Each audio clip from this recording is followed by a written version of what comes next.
Jadi siapa Mesias, siapa juru selamat? Kan Tuhan sudah berfirman ya, Allah Bapa sudah berfirman di Yesaya 43 ayat 11 sampai 13 bahwa dialah juru selamat, dialah Mesias, tidak ada yang lain.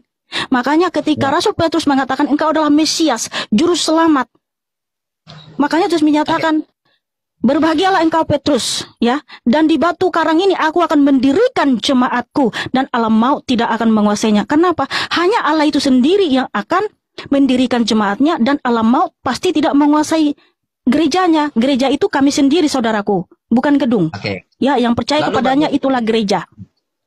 Oke, saya rasa saya jelaskan dulu ya, satu lagi saudaraku. Kamu kan bertanya kenapa Yesus itu harus inkarnasi. Dia sebenarnya bukan mengambil jasad orang lain, tapi dia sendiri yang mengosongkan diri turun ke dunia menjadi manusia. Karena apa? Gini, saya kasih tahu samamu. Kalau Tuhan Yesus tidak datang menjadi manusia untuk menyelamatkan anak-anaknya yang sudah mati, dia tidak rugi. Dia tetaplah Allah yang Maha Kuasa, bertahta di dalam kerajaan surganya. Tetapi yang rugi siapa? Yang rugi adalah manusia itu sendiri. Kita akan mati kekal dalam dosa-dosa kita, ada di kerajaan maut tersisa. Tetapi karena begitu besar cinta kasihnya kepada kita, dia turun dari surga menjadi manusia untuk menyelamatkan anak-anaknya yang sudah mati. Karena apa?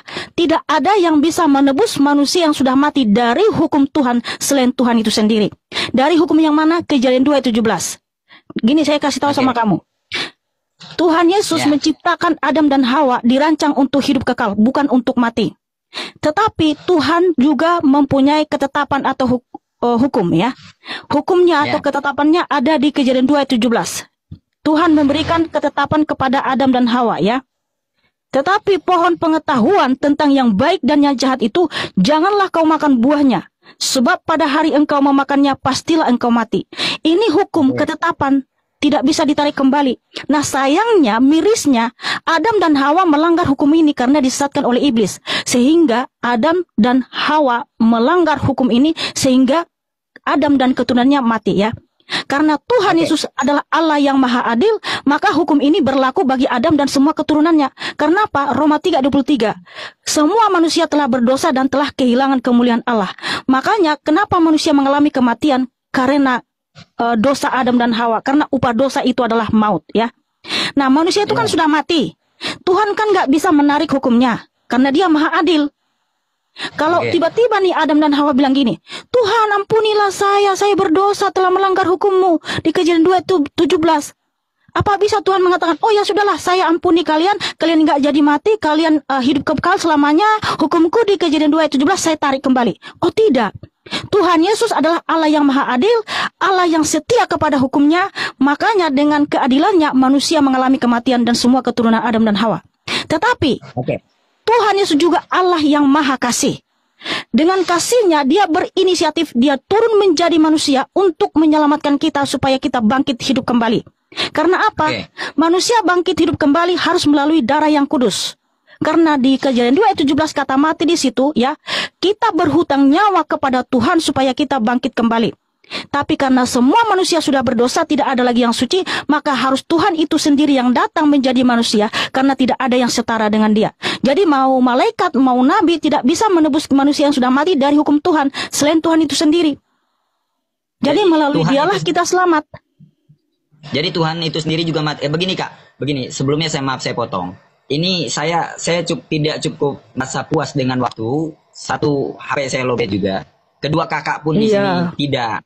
Ya, jadi saya mintalah kapan waktu kita bisa diskusi berdua aja. Jadi kakak jangan buka tanya jawab. Saya tetap memperteguhkan dengan kata Allah yang ada di sini. Tapi besok akan saya bawa referensi dalil dari alma saya. Sekarang kan saya hanya bertanya melalui versi dari Yohanes, dari Markus dan Lukas dan lain-lain. Kapan kakak ada waktu?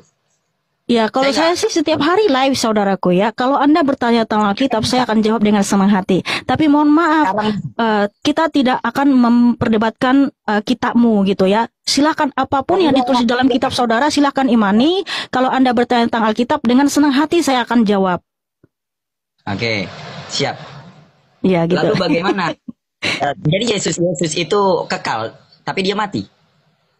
Nah, tadi kan saya sudah baca Wahyu 1 ayat 17 sampai 18. Jangan takut, akulah yang awal dan akhir. Aku telah mati, namun lihatlah aku hidup kembali kekal abadi selama-lamanya. Dan aku memegang kunci kerajaan maut. Jadi waktu Tuhan Yesus mati di atas kayu salib, ya, dia turun ke dalam kerajaan maut, dia membebaskan roh-roh yang tertawan di kerajaan maut. Sehingga ketika Tuhan Yesus bangkit, ada juga yang bangkit. Jadi dalilnya nanti baca di Matius 27 ayat 50 sampai 53 ya.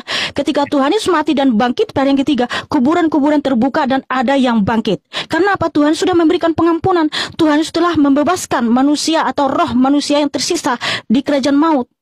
Nah, makanya Tuhan Yesus menyatakan di Yohanes 11 ayat 25, Akulah kebangkitan dan hidup. Barang siapa percaya kepadaku, ia tetap hidup sekalipun ia mati. Karena apa? Orang yang mati di dalam Kristus, roh dan jiwanya langsung ke Firdaus, langsung ke surga, bukan ke kerajaan maut lagi. Tetapi di luar Kristus, kalau mati dia langsung ke kerajaan maut. Dia di sana tersiksa, nanti juga akan dibangkitkan di hari zaman, lalu dicampakkan ke dalam neraka. Itulah kematian yang kedua. Kalau memang dia Tuhan dan dia bisa berdiri dengan dirinya sendiri, kenapa pada saat disalib dia tidak membela diri? Sedangkan ada kata perkasa dalam ayat-ayat yang tadi disebutkan dan memang saya juga sudah membaca itu. Oke, satu lagi ini ya. Dengan catatan untuk menunjukkan kelemahan dirinya sebagai Tuhan atau apa? Karena saya juga sebenarnya ada referensi yang belum sempat saya jelasin. Terima kasih Bang Henry, Tuhan memberkati.